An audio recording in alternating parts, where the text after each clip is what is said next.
Para celebrar el alumbramiento del príncipe Felipe, el rey Carlos V organizó grandes festejos y celebraciones. Felipe II tuvo siempre un gran respeto y admiración por su padre, que se preocupó mucho de aconsejarle en el gobierno que va a recibir. De los muchos escritos que se guardan con estos consejos, el más valioso es el de no comprometerse con ningún grupo de nobles. Escoged buenas personas, desapasionadas para los cargos, y en lo demás, no os pongáis en sus manos solas, ni ahora ni en ningún tiempo.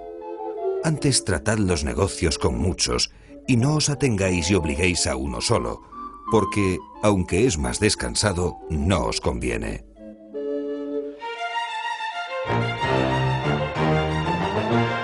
Felipe II es, por su educación humanista y cristiana, un príncipe del Renacimiento. Los idiomas son el principal defecto de su formación, ya que solo habla castellano, lo que le impide manejar el habla de muchos de los súbditos de su monarquía.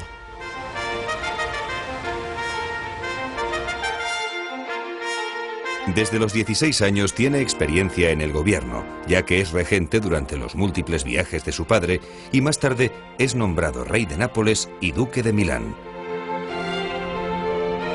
Durante su juventud realiza el llamado Felicísimo Viaje por Italia, los Países Bajos y Alemania, en el que es presentado en toda Europa.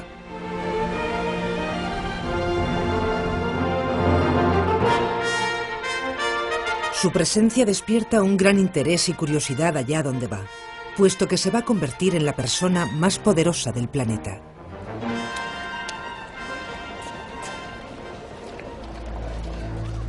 El día de la abdicación del emperador Carlos en Bruselas, Felipe lee su discurso en francés, pero titubea y no puede continuar, dejando que lo acabe un consejero. Públicamente es incapaz de hablar el idioma de sus nuevos súbditos.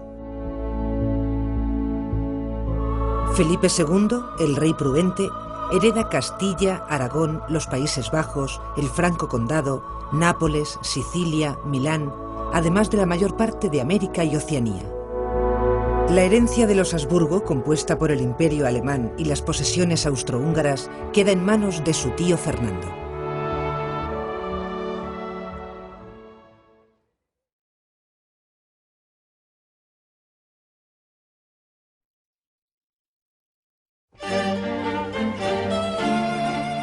Felipe II transforma la monarquía española en el sistema de gobierno más sofisticado del siglo XVI.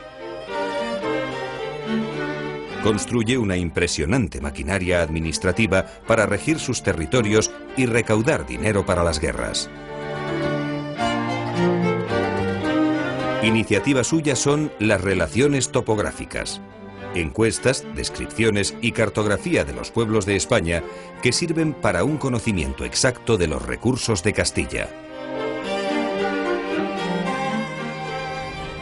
En 1559, Felipe toma una de las decisiones más importantes de su vida, la de regresar a España. No volverá a salir de la península. Inaugura con esta actitud una forma de gobernar que se mantiene durante más de un siglo y medio. Los súbditos que estén fuera de la península nunca conocerán a su rey. Castilla se convierte en la cabeza de la monarquía, por lo que los territorios italianos y Flandes se alejan de la figura del rey. España, siendo una gran potencia mundial, no dispone de un lugar donde desplegar todo el esplendor de su realeza. Felipe II rompe con la tradición de los reyes católicos de la corte itinerante. El rey sorprende a todos al establecer la corte en Madrid, una villa de menos de 10.000 habitantes, que 60 años después contará con casi 150.000 almas. Madrid se convierte en un lugar estratégico en el centro de la península, en la que se establecen la corte y los consejos. Las razones de por qué se escogió Madrid son complejas. Yo creo que ningún historiador ha llegado a encontrar el motivo exacto, el motivo preciso. Se puede pensar que Madrid, primero, está en el centro de la península ibérica. Para el pensamiento renacentista y humanista, la noción de centralidad es fundamental a la hora de articular el espacio. Otra razón es que además Madrid era una ciudad de realengo, era una zona que pertenecía al rey, por tanto no estaría sometido ni a las órdenes militares, como pasaba en la mitad sur de la península, no estaría sometido al arzobispo de Toledo, si hubiese fijado la capital en Toledo. Luego estaba la cuestión de que había cazaderos importantes en los alrededores de Madrid, porque la caza es la que mantiene el programa de la corte. Es decir, la corte está en Madrid, pero no va a estar todo el año en Madrid. La corte está itinerante alrededor de Madrid. Felipe II, sedentario y burócrata, se siente incómodo en las audiencias, en las que se muestra impasible y silencioso. Se cuenta que hombres muy valientes y probados en grandes peligros, cuando se encuentran frente al monarca en la sala de audiencias, tiemblan y mudan de color, y se sienten envueltos de arriba a abajo por su mirada inquisidora. El rey mira fijamente al que habla sin interrumpirle nunca, sin hacer ningún gesto. Y estos grandes hombres no recobran la serenidad hasta que de los regios labios sale amable y mágica la famosa palabra: sosegaos.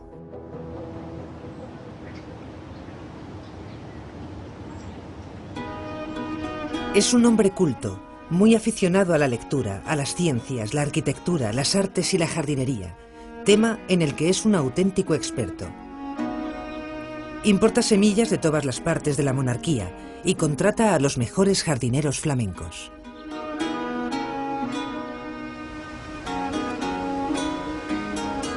Felipe II va a ser el rey jardinero por excelencia. Hereda de su padre, Carlos V, un vasto imperio donde existen ya jardines que él va a cuidar, va a observar y va a copiar en algunos lugares de su reino.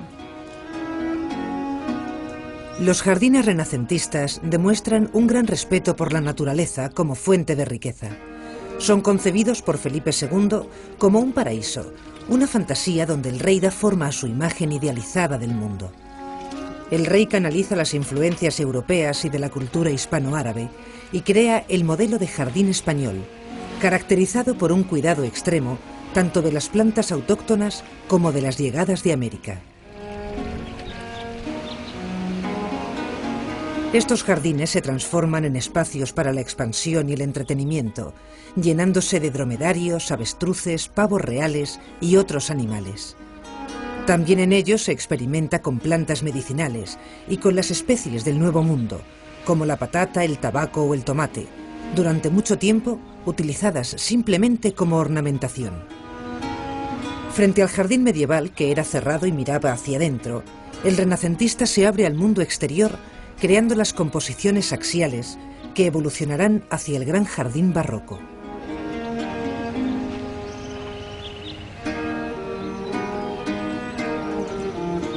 España es uno de los países europeos con mayor tradición y tipologías de jardines.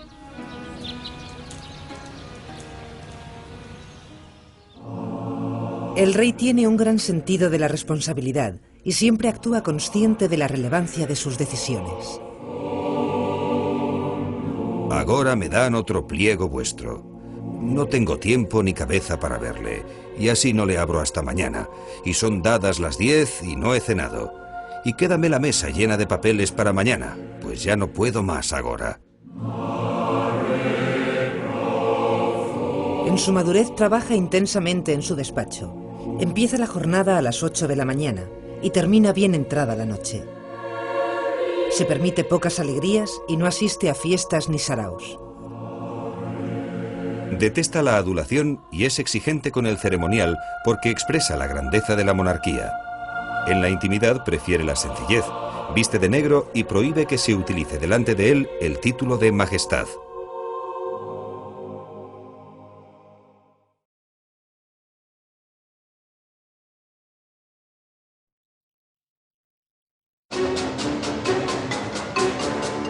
La política internacional es una disposición geoestratégica triangular. La base la forman España e Italia, y el vértice superior los Países Bajos, auténtico polvorín, donde confluyen los intereses del mundo europeo occidental. La primera acción militar del nuevo monarca se dirige contra Francia desde Flandes. La victoria española supone la confirmación de la hegemonía en Italia.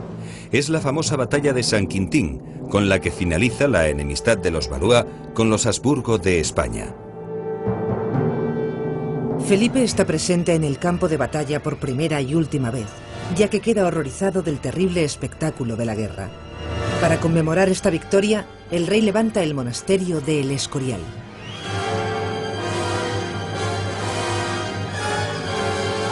El siguiente hito militar es la batalla de Lepanto.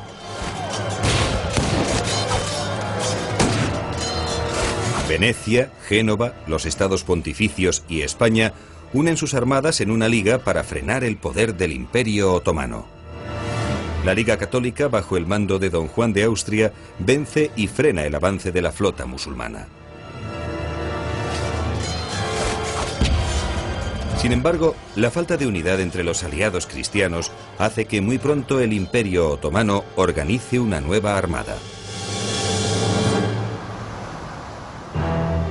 El centro de los enfrentamientos de la monarquía hispánica pasa del Mediterráneo al Atlántico, donde debe resolver la fuerte crisis desatada en los Países Bajos. Lo que empieza como una rebelión flamenca contra el poder central termina con una durísima represión del duque de Alba al frente de 60.000 soldados. Los tercios no consiguen frenar la expansión del protestantismo. La relativa paz y tranquilidad se rompe pronto cuando los soldados de Felipe II se amotinan porque no reciben la paga. Los tercios entran en Amberes y saquean la ciudad en un episodio conocido como la Furia Española. Una vez que el duque de Alba ha pasado a sangre y fuego a los Países Bajos, la cosa, digamos, la discusión o las diferencias toman tintes religiosos. Pero al tomar tintes religiosos y al convertirse ya en una guerra de religión, va a haber también en los propios Países Bajos una fractura interna. Va a haber una división entre el norte y el sur. Un sur católico y un norte protestante. Las revueltas de los Países Bajos fueron siempre la gran pesadilla del rey. Desde este momento, las provincias unidas del norte se escapan al poder del rey, y es el estatúder Guillermo de Orange el que detenta el poder. Felipe II, tras la desaparición en África del rey de Portugal, don Sebastián, reivindica sus derechos a la corona, ya que Isabel de Portugal es su madre. Después de ganarse la voluntad de la aristocracia lusitana y de los comerciantes, Felipe entra en Lisboa y es proclamado soberano de Portugal. Todos los reinos peninsulares quedan bajo un único titular, algo que no ocurría desde la caída del reino visigodo. El rey manda acuñar una moneda de bronce con la inscripción Non sufficit orbis, esto es, el mundo no basta, ya que con Portugal se anexionan también sus dominios coloniales en Asia y América. Es este un momento de optimismo militar. El monarca planea la empresa más arriesgada de su reinado, la invasión de Inglaterra. Las relaciones con los ingleses son malas por la creciente rivalidad comercial en América, los continuos ataques de los corsarios a los galeones españoles, la ayuda inglesa prestada a los rebeldes de los Países Bajos y la opción de la reina Isabel por la confesión anglicana. Por todo ello, una formidable escuadra española parte de Lisboa con la intención de cruzar el Canal de la Mancha, reunirse con los tercios de Flandes e iniciar la invasión de Inglaterra. Pero la superioridad técnica de la armada inglesa y un cúmulo de desaciertos y tempestades obligan a la Invencible a regresar bordeando las islas, donde gran parte de la flota se va a pique. Envié mis barcos contra los hombres, no contra las tempestades. A raíz de estos acontecimientos, aparece una medalla conmemorativa con la inscripción latina «Dios sopló y fueron dispersados». Todo este periodo es de bastante confusión. La sensación que se tiene cuando uno lee las correspondencias diplomáticas de los embajadores venecianos, pero también de los embajadores florentinos y de algunos nuncios papales, es que hay una gran confusión porque la política exterior antes seguía unas normas. O bien se actuaba defendiendo los intereses dinásticos, o bien se actuaba siguiendo unos intereses de carácter religioso. Pero ahora mismo La sensación que se tiene es que lo que dicta la política exterior es la razón de Estado, es decir, lo que conviene en cada momento. Al final del reinado, la monarquía española interviene en las guerras de religión en Francia. Felipe II intenta sin éxito colocar en el trono galo a su hija Isabel Clara Eugenia, con el respaldo de la Liga Católica Francesa.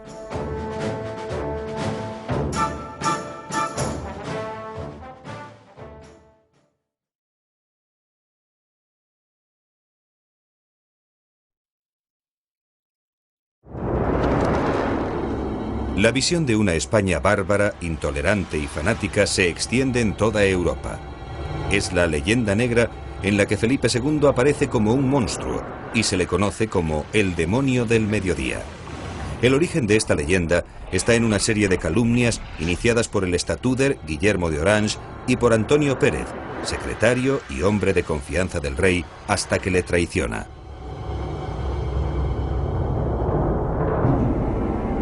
Los grandes argumentos de la leyenda son las barbaridades cometidas por los conquistadores en América, la violenta política exterior del rey, la intensa actividad de la Inquisición y la trágica y misteriosa muerte del príncipe Carlos. Para burlarse de los pocos viajes que hace su padre, el príncipe Carlos escribe un libro titulado Los grandes y admirables viajes del rey Felipe. En la primera página dice: de Madrid al Pardo, del Pardo al Escorial, del Escorial a Aranjuez, de Aranjuez a Segovia y de Segovia a Madrid. El resto de las páginas del libro están en blanco. Este incidente deteriora más la relación entre padre e hijo. Don Carlos era una persona que tenía desarreglos mentales muy agudos. Disfrutaba matando animales, que además no respondía al modelo de monarca ni la educación que correspondía a un monarca. Tenía accesos de ira, que casi todo su servicio se despidió porque los agredía a sus servidores, porque era despótico, pero aparte del mal carácter también tenía instintos asesinos, es decir, se decía que a veces salía por la noche a Madrid y asesinaba a algún transeúnte o vaya usted a saber qué. Era jorobado, tenía una pierna más corta que la otra, tampoco podía representar ni siquiera físicamente la majestad de la realeza. El carácter inestable y violento del príncipe Carlos induce a su arresto por parte de su propio padre. El rey reúne a los 4 miembros activos del consejo y a 4 ayudantes para apresarle. Don Carlos es encerrado en una torre del Alcázar y pocos meses después muere en extrañas circunstancias. Es la leyenda negra la encargada de convertir al rey Felipe en el asesino de su propio hijo. Hoy se cree que la leyenda no tiene una base real y que no es más que un conjunto de publicaciones utilizadas como instrumento de propaganda ideológica contra la monarquía.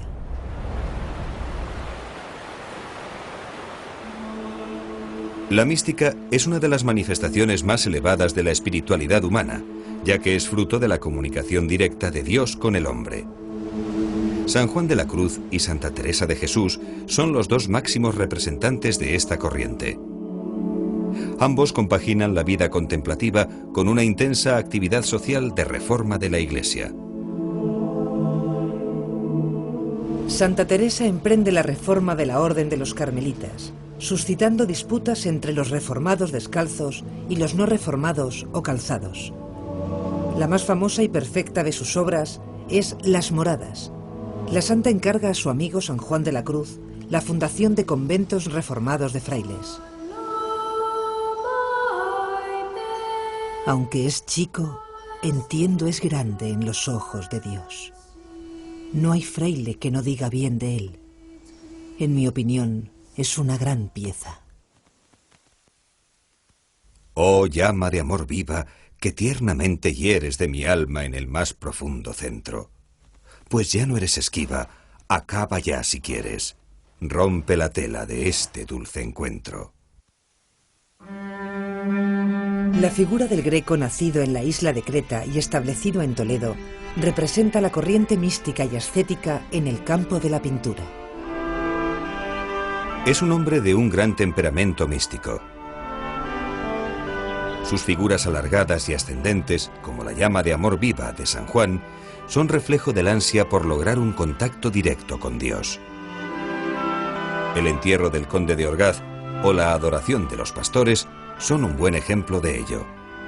El Greco es un personaje que se adapta bien a los contenidos, a los deseos de una cierta espiritualidad española o del centro de España, de Toledo y demás, de esa época, pero sus modos personales y sus modos estéticos le acarrean problemas continuamente, no solo con el rey, sino con cabildos, conventos y demás.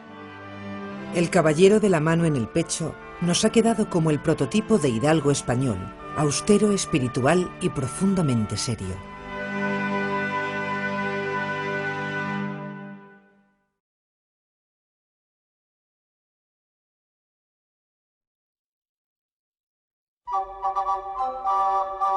Los juegos, especialmente los de azar, son una práctica generalizada y una de las grandes diversiones.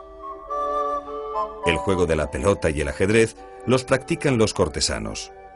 Los naipes son el pasatiempo por excelencia de todos los grupos sociales. En Castilla es obligatorio jugar con la baraja autorizada que se vende con licencia real. Si se sorprende a alguien jugando con cartas catalanas o francesas, se le considera defraudador de la hacienda y se le puede multar. Entre los juegos más famosos están el 7 y llevar, los cientos y la flor.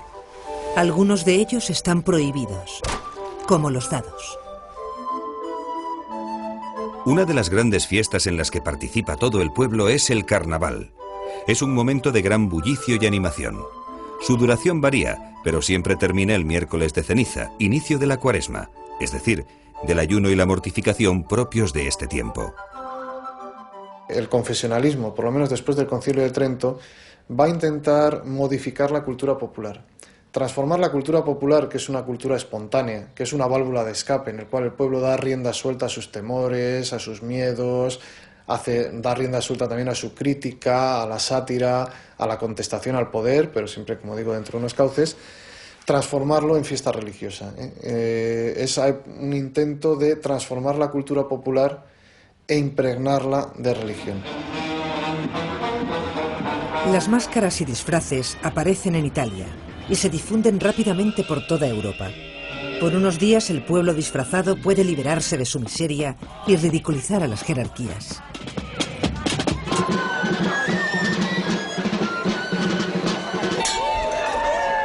Y es en España la costumbre que van en máscaras por las calles diciendo coplas y cosas de reír, echando huevos llenos de agua de olores, donde ven doncellas en las ventanas, porque son muy deseosos de lujuria, y así, quitándose el freno, van estos días.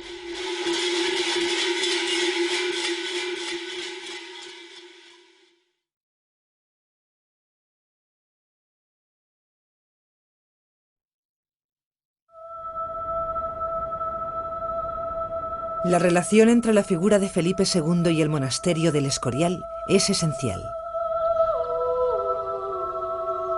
Simplicidad de formas, severidad de conjunto, nobleza sin arrogancia y majestad sin ostentación. Se proyecta como panteón real, palacio, monasterio, colegio, biblioteca y templo conmemorativo por la victoria en la batalla de San Quintín.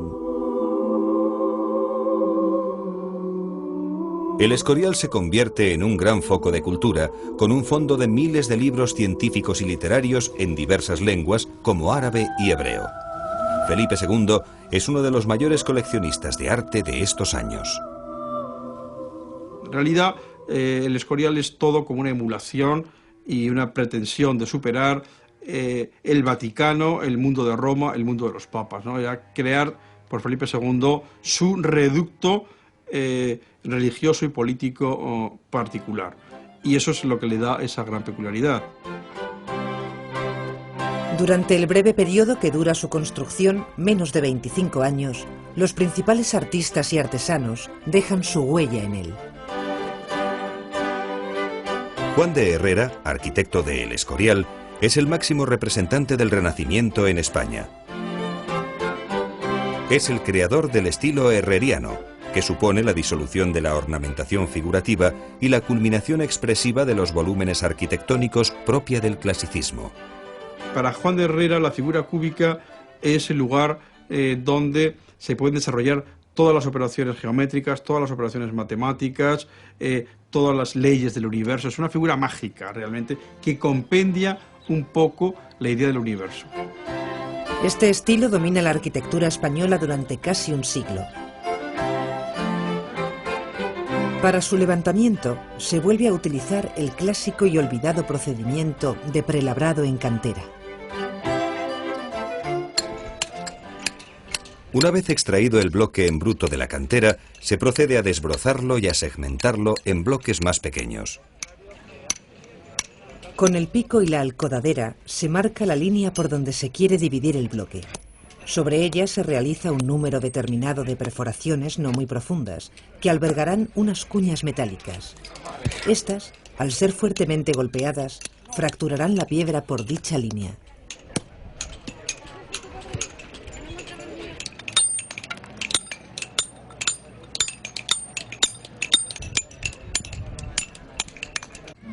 Ayudados de la escuadra y el trazador, se talla la roca dejando sus lados en ángulo recto, de manera que quede un bloque cuadrado. Este proceso recibe el nombre de escuadrar.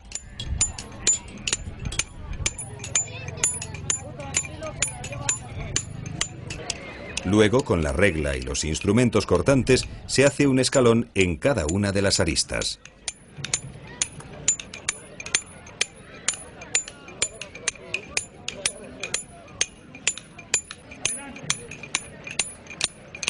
En cantería, el destajo es el sistema de trabajo por el que se ajusta el salario del trabajador al número de bloques realizados.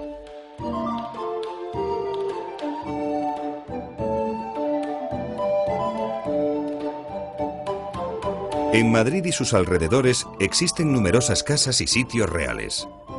El Alcázar, derrumbado tras un incendio y sobre el que hoy se levanta el Palacio Real. La Casa de Campo, y un extraordinario conjunto de palacios como el Pardo, Balsaín y Aranjuez, donde el rey quiso construir su paraíso en la tierra.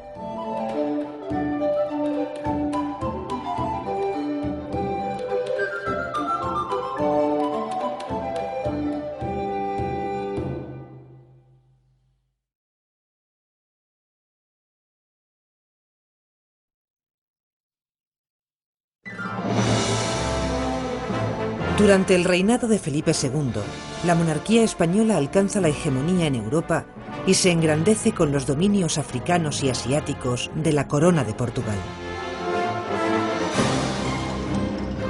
El rey, débil y enfermo de gota, se encierra en el monasterio de El Escorial para pasar sus últimos años en paz y descanso. Pero es consciente de que su reinado tiene el pozo amargo del fracaso en Flandes y la quiebra de la hacienda.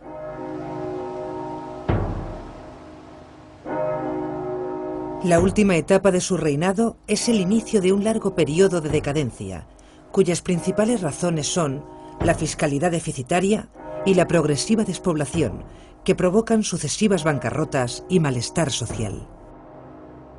Con la muerte de Felipe II se abre un nuevo periodo.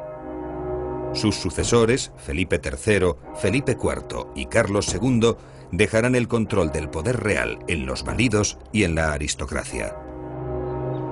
La monarquía española es un gigante con pies de barro que mantendrá su grandeza durante las siguientes décadas, pero sus bases son frágiles.